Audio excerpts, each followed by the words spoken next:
മൂപ്പരുടെ ഏതോ ഒരു വീടും കാര്യങ്ങളും സ്ഥലവും ഒന്നും ഞാൻ പറയുന്നില്ല. ആളുടെ വീട് നമ്മുടെ 14 ജില്ലകളിൽ ഒരു ജില്ലയിലാണ്. പിന്നെ അപ്പൊ ആള് വിളിച്ചിട്ട് ഇങ്ങനെ പറഞ്ഞു, അല്ല ആള് ആദ്യം വിളിക്കല്ല ചെയ്തത്, ആദ്യം ഞാൻ പറഞ്ഞില്ല ഞാൻ ഇൻബോക്സ് തുറക്കല് കുറവാണ്. അപ്പൊ കുറെ നാളുകൂടി ഞാൻ ചിലപ്പോ അത്രയും ബോറടിച്ചിരിക്കുമ്പോഴാണ് ഞാൻ ഇൻബോക്സ് ഒക്കെ തുറന്നു നോക്കുക. അപ്പൊ ഒരു ദിവസം ഞാൻ തുറന്നു നോക്കിയപ്പോ ഇങ്ങനെ മെസ്സേജ് കണ്ടു. ഞാനല്ല, ചേട്ടന്റെ ഫോണിലാണ് ചേട്ടൻ ആദ്യം കണ്ടത്. ചേട്ടൻ പറഞ്ഞിട്ട് ഇങ്ങനെ ഒരാള് ചേട്ടനെ അളിയാന്നൊക്കെ വിളിക്കുന്നതാണ്. ബാലിച്ചേട്ട പിന്നെ മീനുവിനെ കല്യാണം കഴിക്കണം അങ്ങനെ ഇങ്ങനെ എന്നൊക്കെ പറഞ്ഞിട്ട് ഇങ്ങനെ പറയും. എന്നെക്കാളും മുമ്പ് ആൾക്ക് അപ്ഡേറ്റ്സ് കിട്ടും എന്റെ.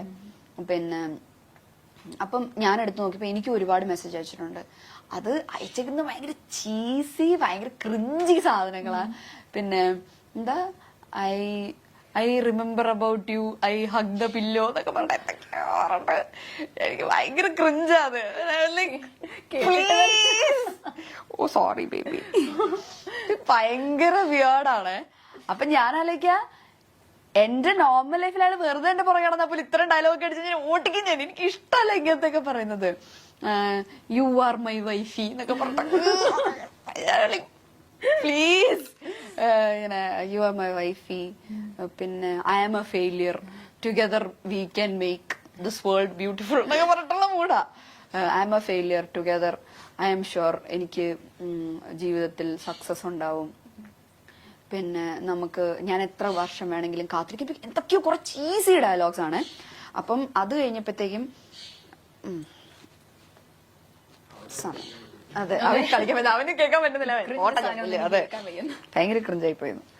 അപ്പൊ അങ്ങനെയൊക്കെ കഴിഞ്ഞപ്പോ ചേട്ടൻ ഇങ്ങനെ കണ്ടിന്യൂസ് ആയിട്ട് അയക്കുന്നുണ്ട്. ചേട്ടന് കണ്ടിന്യൂസ് ആയിട്ട് അയക്കുന്നുണ്ട്. ഓരോരുത്തർക്ക് ഇങ്ങനെ ഇതാകുന്നോണ്ട് അമ്മയുടെ ഫോണിലേക്ക് മെസ്സേജ്. അത് കോമഡി എന്ന് വെച്ച് കഴിഞ്ഞാൽ എന്റെ അമ്മയ്ക്ക് 2 ബ്യൂട്ടി സലൂൺസ് ഉണ്ട്. അപ്പം ഒരെണ്ണം നമ്മുടെ നാട്ടിൽ തന്നെ, ഒരെണ്ണം നമ്മുടെ വീടിന്റെ അവിടെ, അതായത് നമ്മുടെ മാരരി ബീച്ച് റിസോർട്ടിന്റെ അവിടെ, പിന്നെ ഒരെണ്ണം കണിച്ചുളങ്ങര എന്ന് പറഞ്ഞിട്ട് വേറെ സ്ഥലത്ത്, അതിന്റെ അടുത്ത് തന്നെ. അപ്പൊ ഈ കണിച്ചുളങ്ങര തുടങ്ങിയ പാർലറിന്റെ അടുത്ത് ഈ ആളുടെ ഏതോ ഒരു കസിനോ റിലേറ്റീവ് ആരും ഉണ്ട്. എങ്ങനെയോ പരിചയമുണ്ട്. റിലേറ്റീവ് ആണോ കസിൻ എന്താണെന്നൊന്നും എനിക്കറിയില്ല. എങ്ങനെയോ പരിചയമുണ്ട്. അവിടുന്ന് അമ്മയുടെ പാർലറിന്റെ അഡ്രസ് എടുത്തിട്ട് ഫോൺ നമ്പർ ഉണ്ട് അവിടെ. ഫോൺ നമ്പർ എടുത്തിട്ട് അമ്മയുടെ ഫോണിലേക്ക് ടെക്സ്റ്റ് മെസ്സേജ് അയക്കാൻ തുടങ്ങി. മീനുവിനെ വിഷമിപ്പിക്കരുത് എന്നൊക്കെ പറഞ്ഞിട്ട് എന്റെ ചേട്ടൻ ഞങ്ങൾ അതെ വിഷമിപ്പിക്കരുത്. അപ്പൊ ചേട്ടൻ പറഞ്ഞു ഞങ്ങൾ എപ്പോഴാണ് നിന്നെ വിഷമിപ്പിക്കരുത്, ഞാൻ എത്ര വർഷം വേണമെങ്കിലും നിനക്ക് വേണ്ടി കാത്തിരിക്കാം എന്നൊക്കെ പറഞ്ഞിട്ട് ആ മൂഡ്. അപ്പൊ ഒരു ദിവസം ഇതിങ്ങനെ അയച്ചയച്ച് ലാസ്റ്റ് ആള് ഗിഫ്റ്റ് ഒക്കെ അയക്കാൻ തുടങ്ങി വീട്ടിലോട്ട്. പാർലറിന്റെ അഡ്രസ് അറിയാവുന്നത്. പാർലറിലേക്ക് ഗിഫ്റ്റ് അയക്കാൻ തുടങ്ങി. പിന്നെ എന്തൊക്കെയോ വെച്ചിട്ടുണ്ട്. പിന്നെ വാലന്റൈൻസ് ഡേയുടെ അന്ന് അയച്ചു ഒരു കത്ത്. എന്താ അയ്യോ ആ വാചകം എന്തായിരുന്നു? കവിത വരുന്നില്ല, ഇഷ്ടമാണ് എന്നെന്നും, സ്വന്തം പേര്, അങ്ങനെ വെച്ചിട്ടുണ്ട്. അങ്ങനെ അത്രയും ക്രിഞ്ചാണ്. അപ്പൊ ഞാൻ വീട്ടിൽ എന്നിട്ടൊരു മയിൽപീലിയുടെ ഇതും സാരല്ല പോട്ടെ ഓ സാരല്ല പോട്ടെ കുഴപ്പമില്ല. ഇല്ല കുഴപ്പമില്ല. അതെ ചാടിയതാ. സാരില്ല പോട്ടെ. ഇല്ലില്ല ഞാൻ ഇറക്കാൻ നോക്കിയ വഴി അതാ ചാടിയതാ. സാരില്ല പോട്ടെ. ഓ ചാടിയില്ല, ഞങ്ങൾ ചാടിയില്ല, ഞങ്ങള് കുഴപ്പമില്ല. പേടിച്ചുപോയി, പക്ഷെ നല്ല സാരില്ല. പേടിച്ചുപോയി. ഇല്ല അതെ അവൻ എത്ര ഉണ്ടെന്ന് കുറച്ച് ചാടിയതാ. ഇല്ല കുഴപ്പമൊന്നും പറ്റില്ല. എന്താ കരഞ്ഞാനെ? ഇതൊന്നും ഞങ്ങക്ക് പുത്തിരിയല്ല. ഇല്ല കുഴപ്പമില്ല, സാരില്ല. ഇവനായോണ്ട് ഇറക്കി വല്ലവരെ ഇപ്പൊ കടിച്ചു കയറി കൊന്നേനെ. എന്നിട്ട് ഇങ്ങനെ കൊറേ ഇങ്ങനെ ലെറ്റർ ഒക്കെ തന്നു. പിന്നെ മയിൽപീടിയുടെ ഒരു കീ ചെയിൻ, പിന്നെ ഒരു കമ്മല്, ഇതൊക്കെ തന്നു. ഞാനതൊക്കെ അവിടെ അടുത്ത് വെച്ചിട്ടുണ്ട്. പിന്നെ അത് കഴിഞ്ഞപ്പോഴത്തേക്കും തിരിച്ചയച്ചു കൊടുക്കാൻ ഈ മൂപ്പറുടെ അഡ്രസ് എനിക്ക് അറിയത്തില്ല. ഈ ഇങ്ങോട്ട് അയക്കുന്നതിൽ ആളുടെ ഫ്രം അഡ്രസ് ഇല്ല. അങ്ങനെ അയക്കാൻ പറ്റുമോ? കൊറിയറാ. ഫ്രം വെക്കാതെ അയക്കാൻ പറ്റുമോ? കൊറിയർ അയക്കാമല്ലോ. ഇതെന്തിന്റെ പ്രൊഫഷണൽ കൊറിയേഴ്സ് എന്തോ അങ്ങനെ എന്തോ ആണ്. അപ്പൊ അമ്മ എന്നോട് ആദ്യത്തെ ഗിഫ്റ്റ് അയക്കുന്ന സമയത്ത് എന്റെ അടുത്ത് ഇങ്ങനെ പറഞ്ഞിട്ടുണ്ടായിരുന്നു പ്രൊഫഷണൽ കൊറിയേഴ്സ് എന്നത്. എനിക്ക് പ്രൊഫഷണൽ കൊറിയേഴ്സ് വഴിയൊന്നും വരില്ല. പ്രൊഫഷണൽ കൊറിയേഴ്സ് DTDC എന്തോ ആണ്, വരില്ല. എനിക്ക് പിന്നെ ആമസോൺ ഫ്ലിപ്കാർട്ടൊക്കെ വരുള്ളൂ. അപ്പൊ അത് പ്രൊഫഷണൽ വഴി വരേണ്ട കാര്യമില്ലല്ലോ. അപ്പൊ അമ്മ ചെന്നപ്പോ പറഞ്ഞു മോളെ ഇത് ഇങ്ങനെയാന്നാണ്.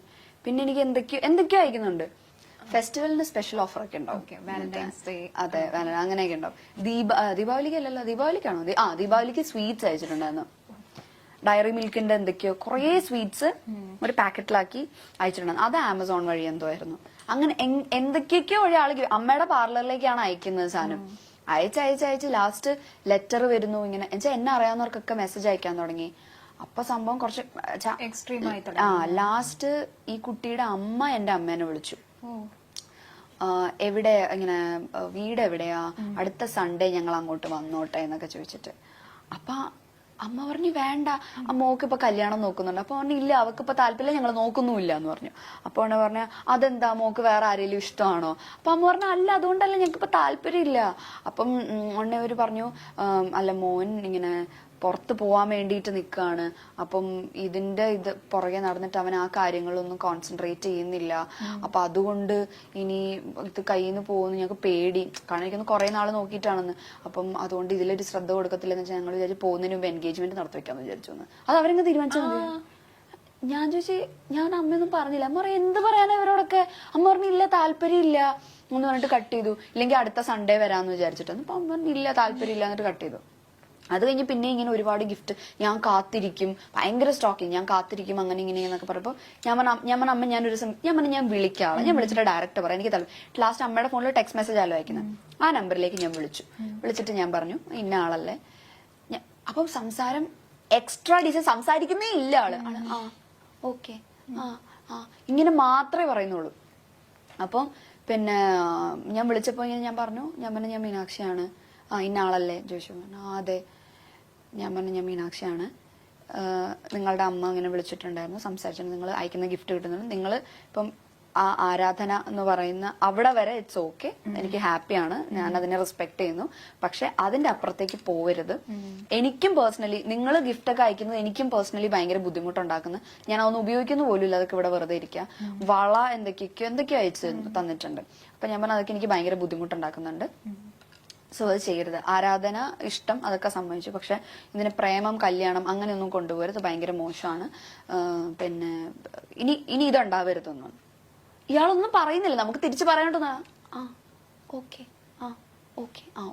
ഇട്ട് കോള് കട്ടി. അത് കഴിഞ്ഞിട്ട് പിന്നെ അയച്ചു ദീപാവലിക്ക്. അത് ഇതിന് മുമ്പ് അയച്ചു. ദീപാവലിക്ക് സ്വീറ്റ്സ് അങ്ങനെ ദീപാവലിക്ക് എന്തൊക്കെയോ ഇങ്ങനെ അയച്ചു. അപ്പൊ അച്ഛൻ എന്നിട്ട് ഒരു ദിവസം ഞങ്ങളുടെ അമ്പലത്തിൽ ഉത്സവം നടന്ന സമയത്ത് ആള് അമ്പലം വരെ എത്തി. കാരണം ഞാൻ എപ്പോഴും ചാനലിൽ കൂടെ പറയല്ലോ മാരരിക്കുളത്താണ് വീട്. അപ്പൊ മാരരിക്കുളത്ത് അമ്പലത്തിന്റെ അവിടെ നിന്നിട്ട് അമ്മേനെ വിളിച്ചു. അമ്മ വിളിച്ചിട്ട് ചോദിച്ചു ആന്റി എവിടെയാ, എനിക്കൊന്ന് കാണാൻ പറ്റുമോ എന്ന് ചോദിച്ചിട്ട്. അമ്മ പറഞ്ഞു എനിക്കൊന്ന് എന്താ പ്രശ്നം, എനിക്കൊരു കാര്യം പറയാം. അപ്പൊ അമ്മ ഫോണിൽ കൂടെ പറയാനുള്ളത് പറഞ്ഞാൽ മതി, നേരിട്ട് കണ്ട. ആന്റിയുടെ പാർലർ എവിടാ, ഞാൻ അങ്ങോട്ട് വരാം. അപ്പൊ എന്റെ വീട് അമ്പലത്തിന്റെ അടുത്ത് തന്നെ. അപ്പൊ ഞാനോർത്തിന് ചോദിച്ചു പറഞ്ഞെങ്ങാനും അങ്ങോട്ട് വരും. എനിക്ക് പേടിയായി. ആ പ്രദേശത്ത് അച്ഛനാണെങ്കിലും അല്ല എന്നെ മാത്രല്ല, അച്ഛൻ ബാങ്ക് ഉദ്യോഗസ്ഥനായിരുന്നു. അപ്പൊ അച്ഛന് ഇപ്പം മറ്റേ ഈ ലോണിന്റെ കാര്യത്തിലാണെങ്കിൽ അച്ഛൻ എല്ലാവരോടും സംസാരിക്കും, ഭയങ്കര സോഷ്യൽ അച്ഛൻ. അച്ഛൻ എപ്പോഴും അമ്പലത്തിൽ പോകുന്ന ആളാണ്. അപ്പൊ അവിടെ ഞാൻ ആരോടെങ്കിലും ചോദിച്ചാൽ നമ്മുടെ വീട് പറയും. അപ്പൊ എനിക്ക് ഭയങ്കര ടെൻഷനായി, വീട്ടിലേക്ക് എങ്ങാനും കയറി വരുമോ. അപ്പൊ അമ്മ പറഞ്ഞു പിന്നെ ഇല്ല, നേരിട്ട് കാണും, ഞാൻ ആന്റിയുടെ പാർലറിലേക്ക് വരാം. അമ്മ പറഞ്ഞു ഇല്ല, പാർലറിലേക്കൊന്നും വരണ്ട, അല്ലാതെ പറയാനുള്ളത് പറഞ്ഞാൽ മതി എന്ന് പറഞ്ഞു. എന്നിട്ട് ഇവര് പറഞ്ഞില്ല എനിക്ക് നേരിട്ട് പറയണം. പറഞ്ഞു ഇല്ല, തിരിച്ചു പോകണം, ഞങ്ങൾക്ക് സംസാരിക്കാൻ താല്പര്യമില്ല എന്നൊക്കെ പറഞ്ഞിട്ട് തിരിച്ചു പോയി. എന്നിട്ട് വീട്ടിന്റെ ഫ്രണ്ടിൽ തൊഴിലുറപ്പ് ചേച്ചിമാരൊക്കെ ഉണ്ടായിരുന്നു. അച്ഛൻ ചെന്ന അവരുടെ അടുത്ത് പറഞ്ഞു ആര് വന്നാലും മീനും ഇല്ലെന്ന് പറഞ്ഞേ. ബോഡി ഗാർഡ്സിനെ നിർത്തുന്ന പോലെ തൊഴിലുറപ്പിന്റെ ചേച്ചിമാരൊക്കെ നിൽക്കുക. അച്ഛൻ ചെന്നിട്ട് ചേച്ചിമാരോട് പറഞ്ഞു ആര് ചോദിച്ചാലും മീനും ഇവിടെ ഇല്ലെന്ന് പറഞ്ഞാൽ മതി. ഇത് അച്ഛൻ പേടിയായി. ലാസ്റ്റിന് വീട്ടിലേക്ക് എങ്ങാനും ചോദിച്ചു പിടിച്ച് വരുമോന്ന് ആലോചിച്ചിട്ടേ അങ്ങനെ വന്നില്ല. പക്ഷെ പിന്നെ അത് ഇല്ല പിന്നെ ഉണ്ടായിട്ടില്ല. ഞാൻ പറഞ്ഞു വിളിച്ച്. അപ്പം എനിക്കൊന്ന് ഇത് കഴിഞ്ഞ് ഒരു തവണ കൂടെ മൂപ്പരുടെ അമ്മ വിളിക്കും, അമ്മയെ വിളിച്ച് സംസാരിക്കും, അങ്ങനെ എന്തോ ഉണ്ടായി. പിന്നെ ഉണ്ടായിട്ടില്ല. കാരണം അത് കുറച്ച് എക്സ്ട്രീം ആയി. കല്യാണം ആലോചിക്കുന്നു, പിന്നെ കല്യാണം കഴിക്കണം എന്ന് പറയുന്നു, പിന്നെ ചേട്ടനെ വിളിക്കുന്നു, 50 വർഷവും കാത്തിരുന്നോട്ടെ, ഞാൻ എന്ത് ചെയ്യാനല്ല. അതെ, ആരും പറഞ്ഞിട്ടില്ല, കാത്തിരുന്നു. ഞാൻ ഇപ്പം പറയാനല്ലാണ്ട് എന്ത് ചെയ്യാനല്ലേ. അതെ ഭയങ്കര അല്ലാത്ത ശാപം അത്. ഇവിടെ ഒരു കണ്ണാടി ഉണ്ട്, അത് കണ്ടിട്ടാ അത് പറഞ്ഞ് അങ്ങോട്ട് തിരിഞ്ഞു കണ്ടപ്പോ തന്നെ ശാപം കിട്ടി. Oh no.